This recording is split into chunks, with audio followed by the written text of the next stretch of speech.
अस्सलाम वालेकुम friends, welcome to classic entertainment channel. उम्मीद है कि आपका दिन खुशगवार गुजर रहा होगा और आपके इस दिन को मज़ीद ख़ास बनाने के लिए हम लेकर आए हैं आपके लिए आपके फेवरेट नावल ये इश्क नहीं आसा की अगली किस्त, जिसका यकीनन आप सबको बेसब्री से इंतज़ार होगा। तो आपको मज़ीद इंतज़ार नहीं करवाते और शुरू करते हैं आज की किस्त। लेकिन उससे पहले जल्दी से जाइए और हमारे चैनल को कीजिए सब्सक्राइब, वीडियो को कीजिए लाइक और बेल आइकन के बटन को दबाना हरगिज़ मत भूलिएगा, ताकि हमारी नई आने वाली वीडियोस सबसे पहले आपको देखने को मिले। तो अब स्टार्ट करते हैं आज की किस्त। ये इश्क नहीं आसा अज़ अमीना बलोच, किस्त नंबर 5। मोबाइल पे आती बार बार फ़ोन कॉल से वो सख्त झुंझलाई और इसने गुस्से से फ़ोन उठाया। कौन है? इसके लहजे में गुस्से की झलक नुमाया थी। हाय, गुस्से में भी बड़ी कातिल दिखती हो। तेरी ये अदाएं उफ़, एक दिन मुझे पागल कर देंगी। सामने वाला लोफराना अंदाज में बोला। कमीने, मैंने तुम्हें पहले भी कहा था और अब भी कह रही हूँ, मुझे तुमसे शादी नहीं करनी। क्यों बार बार कॉल करके मेरा और अपना टाइम ज़ाया कर रहे हो? मुझे तुमसे डर नहीं लगता, समझे? वो गुस्से से बोलते ही कॉल काटने लगी, लेकिन मोबाइल से उभरती निस्वानी चीख ने इसे ऐसा करने से मना कर दिया। सुन ली मेरी बुलबुल ने अपनी बहन की चीखें? सुनकर मज़ा आया होगा, वो कमीनगी से बोला। देखो, मेरी बहन को अगर कुछ भी हुआ तो मैं तुम्हें जान से मार दूंगी। वो हानिया की चीखें सुनकर हवास पाख्ता हुई। वैसे तेरी बहन भी कुछ कम नहीं है।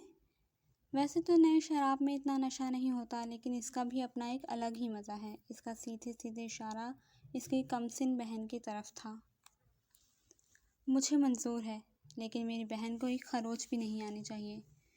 वो मुश्किल से ही सही अल्फाज अदा कर पाई और एक आंसू पलकों की बाड़ तोड़कर गाल पे फिसल गया। सुनकर अच्छा लगा कि अभी मेरे आदमी वहाँ पे आएंगे और तुम चुपचाप इनके साथ चली आना। और हाँ, कोई होशियारी नहीं। धमकी देके इसने फ़ोन रख दिया। राब्ता मुनक़ता होते ही इसकी आंखों से आंसुओं का रेला बह निकला। वो वहाँ से निकल के बाहर आई जहाँ इसके आदमी गाड़ी लिए खड़े थे। वो खामोशी से चलकर पिछली सीट पे बैठ गई। इनकी गाड़ी एक सैलून के आगे रुकी। निकलो। एक आदमी ने इसके लिए दरवाज़ा खोला और इसे गाड़ी से निकलने का कहा। अब यहाँ क्यों लाए हो? सीधा अपने बॉस के पास ले जाओ। वो गाड़ी को सैलून के सामने रुकते देख गुस्से से बोली। वो स्याह-फाम आदमी इसकी बात सुनकर टाइगर को कॉल मिलाने लगा और कॉल मिलते ही मोबाइल इसकी जानिब बढ़ाया। ओए सुन मेरी बुलबुल, ये तुम्हारी मर्ज़ी की शादी नहीं है, लेकिन मेरी तो मर्ज़ी की है ना, और मुझे मेरी दुल्हन तैयार चाहिए, समझी? वो कमीनगी से भरपूर लहजे में बोला। तुम जैसा कमीना इंसान मैंने अपनी ज़िंदगी में नहीं देखा, वो गुस्से से बोली। अरे देखोगी भी कैसे, अपन चीज़ ही मास्टरपीस है, इसने कमीनगी से हंसते हुए कहा। वो आहिस्ता से शिकस्ता खुर्दा कदमों के साथ सैलून में चली गई। ब्यूटिशियंस ने इसका मेकओवर करना शुरू किया। आधे घंटे में ही उन्होंने महारत से इसे तैयार कर दिया। इसने खुद को आईने में देखा। बालों को कर्ल करके साइड पे डाला हुआ था। हल्के से ब्राइडल मेकअप से इसका हुस्न और भी निखर गया था। इसने अपने चेहरे पे खुशी तलाश करनी चाहिए, लेकिन वो कहीं भी नहीं थी। अपनी बदकिस्मती पर एक आंसू पलकों की बाड़ तोड़ता इसके गालों पे फिसल गया, जिसे इसने बेरहमी से साफ किया। मैम, ये ड्रेस पहन लें, एक लड़की ड्रेस इसे थमाकर बोली। इसने एक नज़र इस ड्रेस पे डाली। वेस्टर्न ब्राइडल ड्रेस था, जिसके स्लीव सिरे से ही गायब थे और गला भी बहुत गहरा था, जिससे सारी रानाइयाँ नुमायाँ होती। इसने आज तक ऐसा ड्रेस नहीं पहना था और ना ही पहनने का इरादा था।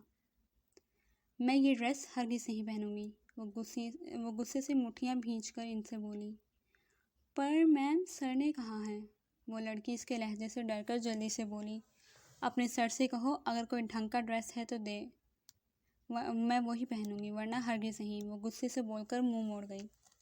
ओके मैम, जैसा आप चाहें, वो कहते ही अंदर गई और इस बार मुकम्मल स्लीव्स वाला ड्रेस लाई, जिसका गला भी कुछ पहनने के काबिल था और नीचे से वो ज़मीन पर फैला हुआ था। वो बेजारी से ड्रेस लेकर चेंज करने चली गई। इसने चेंज करके जब खुद को आईने में देखा तो कुछ लम्हे वो खुद को पहचान ही ना पाई, क्योंकि ज़िंदगी इतनी मसरूफ़ रही थी कि इसे इन सब चीज़ों की कभी ज़रूरत ही महसूस नहीं हुई थी। और अब ऐसे शख्स के लिए तैयार होना जो सिर्फ इसके जिस्म का प्यासा हो, इसे खुद की हालत पर रहम आया। वो जल्दी से बाहर निकली और इसके आदमियों के साथ इनकी गाड़ी में बैठ गई। गाड़ी मुख्तलिफ गलियों से गुजर कर एक सुनसान इलाके में रुकी जहाँ एक पुरानी बंद फैक्ट्री थी। वो इसे अपने साथ लिए इसके अंदर दाखिल हो गए।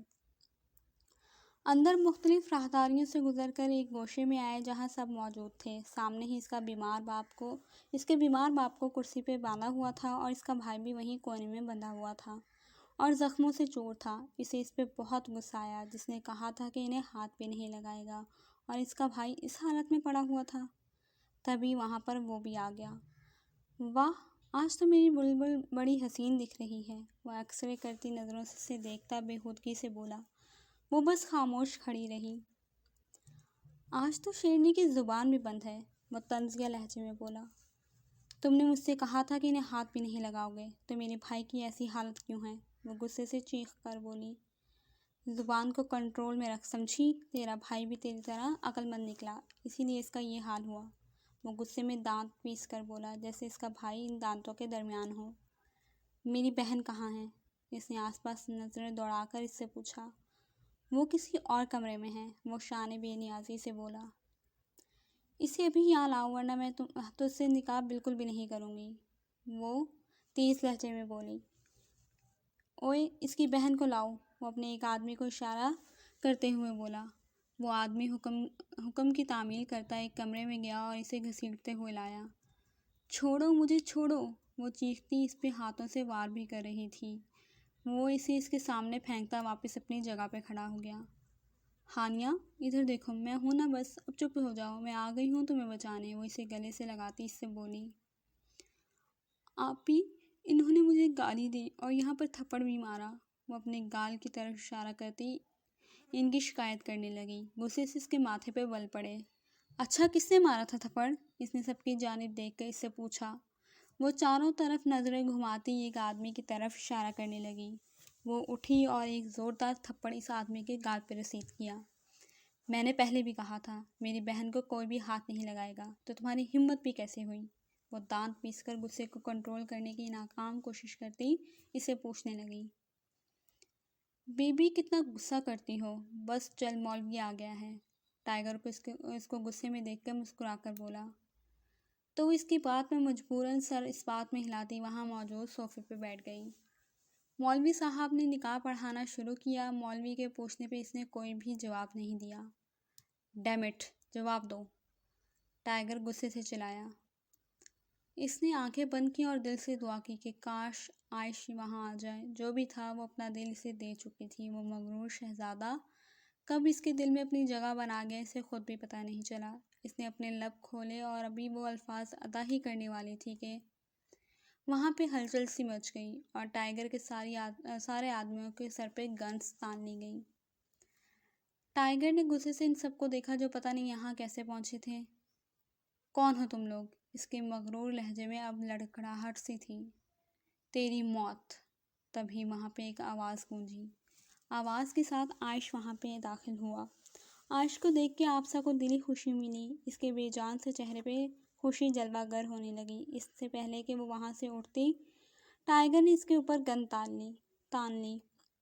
अगर किसी ने भी एक कदम आगे बढ़ाया तो मैं इस लड़की को मार दूंगा, वो अपने बचाव के लिए बोला। वो कुछ और बोलने ही वाला था, लेकिन पिछली जानिब से टांग पर लगने वाली गोली से वो लड़खड़ा कर ज़मीन बोस हो गया।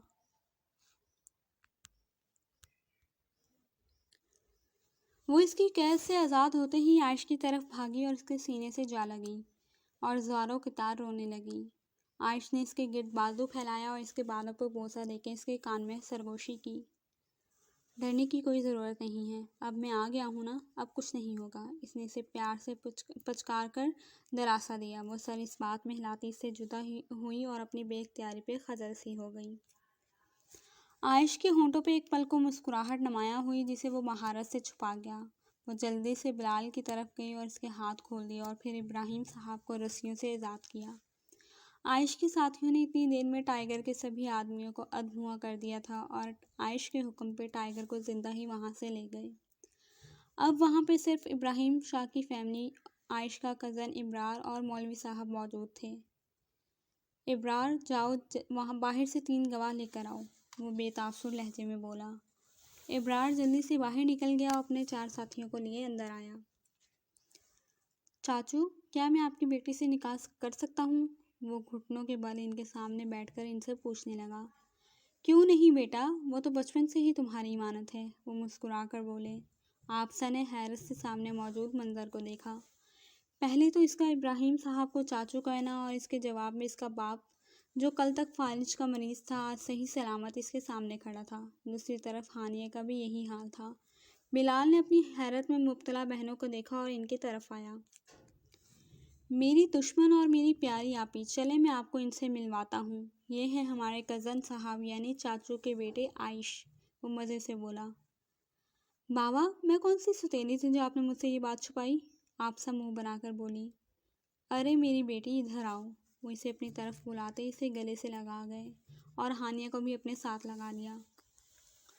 میری بچیوں، وقت آنے پہ میں تمہیں سب کچھ بتا دوں گا، لیکن ابھی تم دونوں کا نکاح ہوگا۔ وہ ان کے سر پہ ہاتھ پھیرتے مسکرا کر ان دونوں سے بولے، جس پر وہ دونوں سر جھکائے اس بات میں ہلا گئیں۔ نکاح خواہ نے نکاح پڑھانا شروع کیا۔ آپسہ ولد کامران شاہ، آپ کا نکاح عائش ولد احمد شاہ سے سکہ رائج الوقت 10 لاکھ حق مہر کے طے پایا۔ کیا آپ کو یہ نکاح قبول ہے؟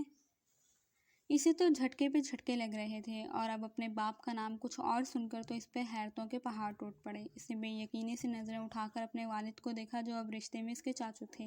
ان کے سر اس بات میں ہلانے پہ اس نے سر اس بات میں ہلا کر اپنی مرضی ظاہر کی۔ کیا آپ کو یہ نکاح قبول ہے؟ مولوی صاحب دوبارہ پوچھنے لگے۔ قبول ہے، قبول ہے، قبول ہے، اس نے 3 بار قبول ہے کہہ کر نکاح نامے پہ دستخط کیے۔ اب مولوی صاحب عائش سے پوچھ رہے تھے۔ ان دونوں کے نکاح کے بعد ہانیہ اور ابرار کا نکاح ہونا تھا۔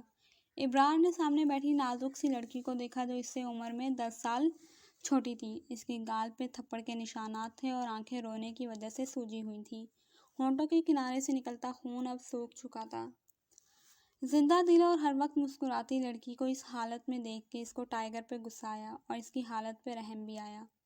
ان دونوں کا بھی نکاح پڑھایا گیا۔ ان دونوں کے نکاح کے بعد سب نے ایک دوسرے کو مبارکباد دی اور وہاں سے گھر کی جانب نکل گئے۔ جاری ہے۔ تو کیسی لگی آپ لوگوں کو آج کی قص؟ کمنٹ سیکشن میں ضرور بتائیے گا۔ اور آج کی قص میں تو بہت زیادہ سرپرائز بھی ملے، تو آپ بتائیے آپ کو کون سا سرپرائز سب سے شاکنگ لگا، کہ آپسہ کے نکاح کا یا پھر آپسہ کے والد کے نام کا چینج ہونا؟